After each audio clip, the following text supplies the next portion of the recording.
I went to a rave in New Jersey called Sputnik by satellite. That was really, really dope. Yeah, New Jersey definitely had like some real good raves. Sometimes better than New York City, you know?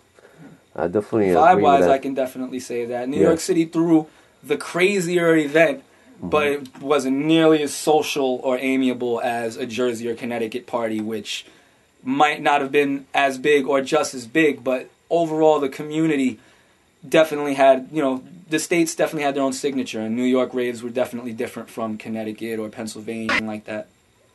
So, did you go outside of East Coast to raves? You ever went there anywhere, like in West Coast? No, I've gotten many records from Los Angeles and from Chicago and Detroit and many places where the music proliferated, but never got the opportunity to really experience that far out of. I was definitely more of an East Coast guy.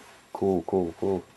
You have any like shout outs for your boys or crews, like your old school crew, and you know, some thoughts to lay down for everybody? There's a lot of people to shout out. Because, you know, a lot of people are going to see you and, you know, you might want to give them some shout outs, you know?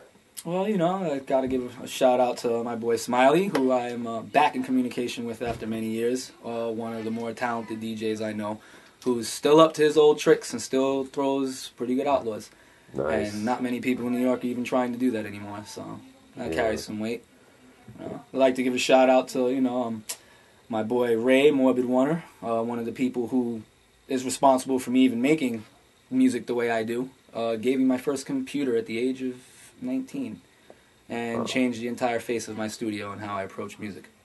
Cool. Yo, pan the studio real quick for them. Let them see what this guy is working with right here. All right. Yeah, definitely. Let's look at the studio for a few seconds. This is the laptop station over here, which my laptop's upstairs in my bedroom right now. You know, M-Audio Torque Exponent with a MacBook.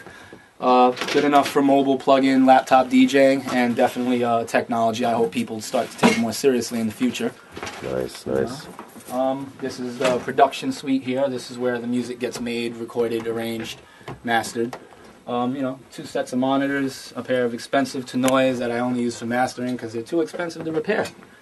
And then my cheap ones that I drive daily. This is some of my hardware synthesis when I get tired of playing with the software plugins. Sometimes you just want to touch it. And this right here is the live performance area. And this is where live remixing or any type of improvisation on a live aspect happens.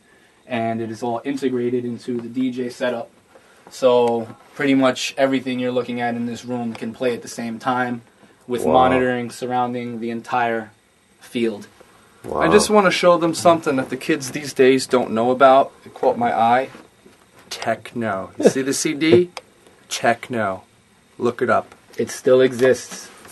Yeah? It's harder than it ever has been.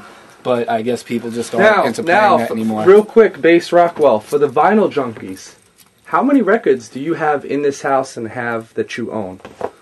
I know you probably haven't counted, but you have a shit ton of records.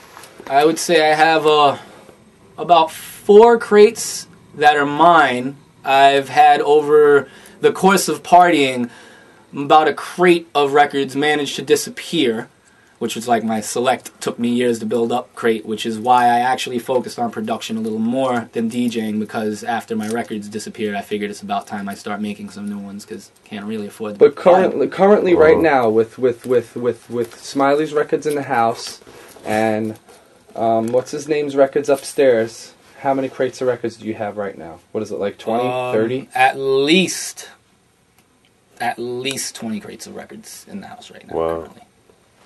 Of all genres, not anything specific. Like, we have house, we have techno, we have trance, we have breaks, we have a little bit of jungle, we have hardcore, we have gabber, which people have all managed to turn into hardstyle. No, folks, hardstyle is not a genre of music. Hardstyle is a combination of hardcore, gabber, and any number of musics above 140 BPMs.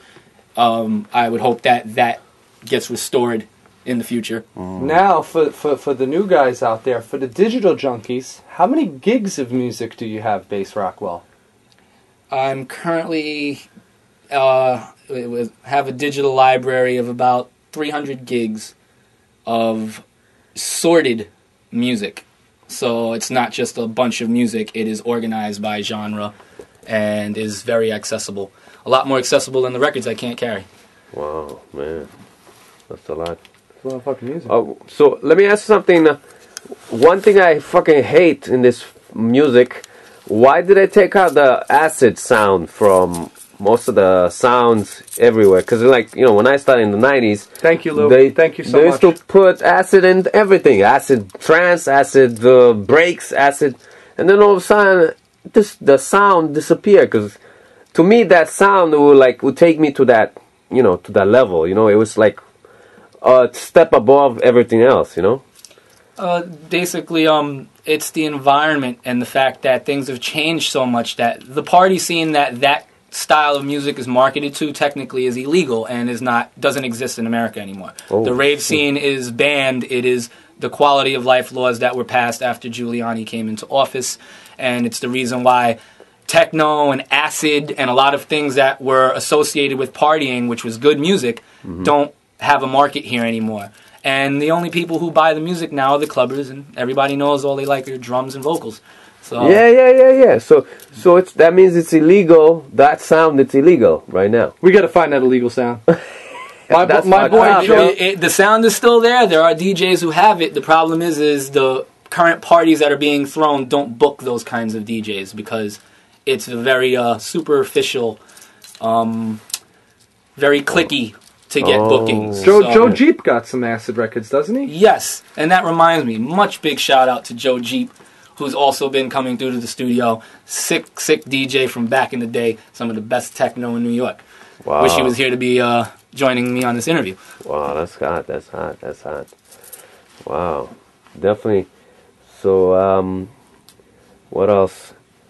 So, but I know there's no more parties. What do you do now? Like, what parties you go now? You know, what do you do now? Well, they're either outlaw events that don't happen in a venue, or they are still outlaw events that do happen in a venue. Either way, the cops can come and stop them, and people have definitely lost that ability to keep a secret for some reason.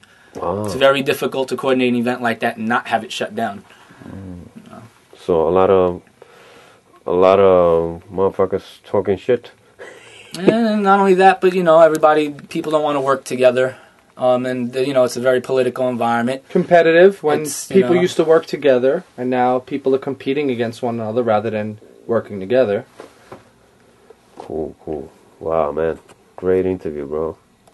Thanks a lot. I hope everybody can appreciate the information. Go ahead. And can gain an appreciation for some of the best music I think has ever been created. Wow. Nice.